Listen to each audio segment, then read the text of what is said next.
Hello friends, today in this video I will show you how to delete a user account in Windows 11.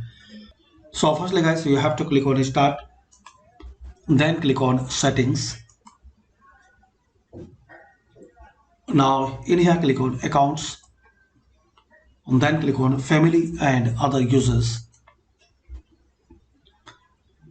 Now here guys, you will see a list of accounts which you created before.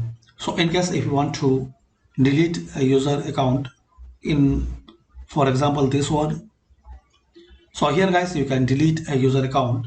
Here you will see a list of accounts. So for example, you want to delete this account. So click this drop down and click on remove. Now guys, you will see this warning. Deleting this person's account will remove all the data from this PC, including items on the desktop, downloads, documents, photos, music, and other files. If this data hasn't been backed or saved to another location, such as another PC, it will be lost. So make sure it will be lost once you delete this account. So if you are sure, click on delete account and data. And that's it.